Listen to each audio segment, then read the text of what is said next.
Y bueno, pues sí, nos gustaría ya que me dieras alguna recomendación, así tips generales. Oye, pues mira, ¿yo qué puedo hacer, no? ¿Qué estilo de vida puedo adaptar sin demasiadas obsesiones ni radicalismos, ¿no? ¿Qué es lo que puede mejorar en mi día a día pudiendo seguir con mi vida, ¿no? ¿Qué recomendarías, Jaime?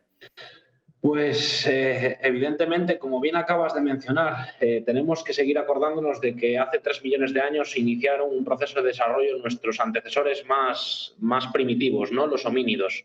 Y que desde los homínidos, evidentemente, esa programación genética ha ido desarrollándose hasta últimas evoluciones, que ahí me puedes corregir, pero creo que últimos artículos que he leído, las últimas modificaciones en nuestro genoma han sucedido aproximadamente hace 80.000, 75.000 años. Y desde ahí me puedes corregir si me equivoco, que puede ser de algún dato que haya leído yo desactualizado, pero por lo que yo sé, hoy en día seguimos siendo seres humanos con conductas modernas, pero con adhesiones a hace esos 70.000 años. Por lo tanto, tendríamos que permanecer hasta cierto punto con ciertas conductas sin obsesionarnos, pero con una pequeña relación o con un pequeño vínculo con la naturaleza, ¿no?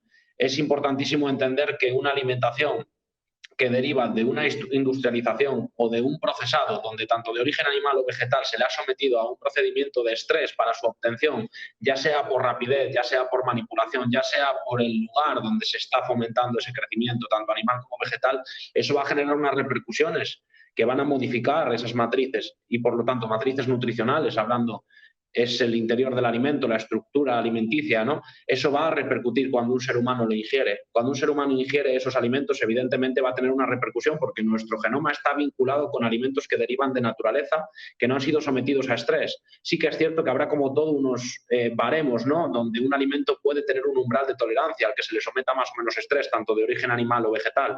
Pero hoy en día si mencionamos sobre explotación animal o si fomentamos en sí los cultivos extensivos, vamos a saber perfectamente que no nos estamos quedando en ese umbral de tolerancia, que le estamos sobrepasando con creces y eso va a tener repercusiones sobre la salud. Derivándolo en una recomendación es intentar mantener la mayor cercanía posible con los alimentos que consumimos. Sabemos que en las zonas urbanas es más difícil y que eso equilibra en cuanto a aumento, ¿no? El coste de la obtención de dicho alimento, pero nosotros tenemos que seguir manteniendo esas recomendaciones y que la gente sepa que va a preservar mucho mejor su salud si consume un alimento que está más cercano a la tierra y que no ha pasado por tantas manos, ¿no? Tanto de origen animal o vegetal. Luego, como bien mencionabas, la adhesión a la naturaleza. La adhesión a la naturaleza hoy estamos viendo, y yo lo comparto con mi experiencia, yo descargo grandísimas cantidades de estrés y de ansiedad cuando yo me descalzo y piso un prado.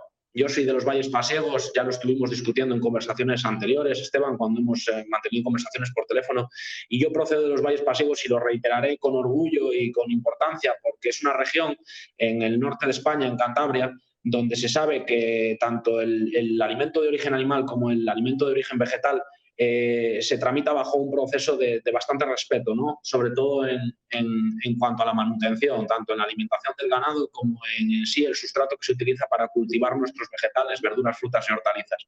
Sabemos perfectamente que esas matrices alimenticias contienen una serie de nutrientes, tanto nutricionalmente activos como funcionalmente capaces de modificar ciertas conductas fisiológicas, los comportamientos de nuestro cuerpo, ¿no? Y eso nos beneficia a nivel epigenético, nos permite evolucionar y nos permite ser seres más resistentes y biológicamente más activos para poder, en este caso, resistir o adaptarnos mejor a un medio que se está modificando constantemente, ¿no?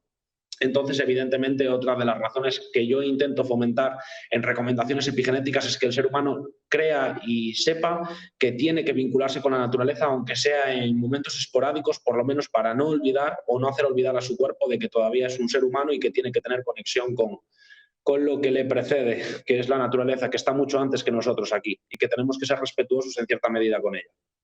Totalmente. Yo siempre les digo a mis pacientes que al final, en la escala evolutiva superior, en la pirámide del equilibrio, para mí está la madre naturaleza, ¿no? Es la más sabia, la que más experiencia tiene. Si nosotros tenemos 3 millones de años, ella tiene desde que inició la Tierra su andadura y para mí tiene un principio que es el que tenemos que aprender todos de ella, ¿no? Que es la eficiencia. Es decir, al final la madre naturaleza consigue con poquito hacer mucho. Eso es eficiencia. Nosotros somos al revés. El ser humano con mucho conseguimos poquito. y así nos va.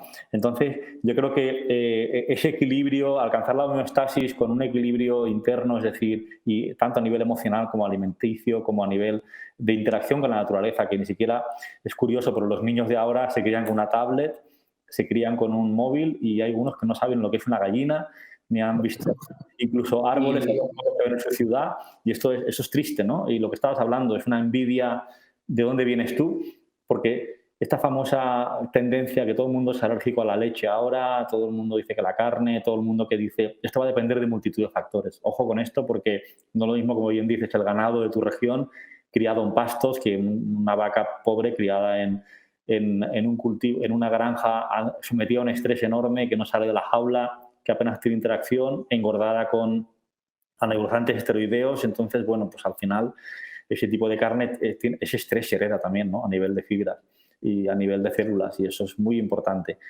Creo que necesitamos volver un poco a los orígenes, siempre en la medida de las posibilidades, por supuesto. Un núcleo urbano es más difícil, pero esto con un tema clave, y es que el ser humano tiene que recuperar un poco lo que es, ¿no? La tecnología nos ayuda muchísimo, pero no tenemos que olvidar de dónde venimos tampoco.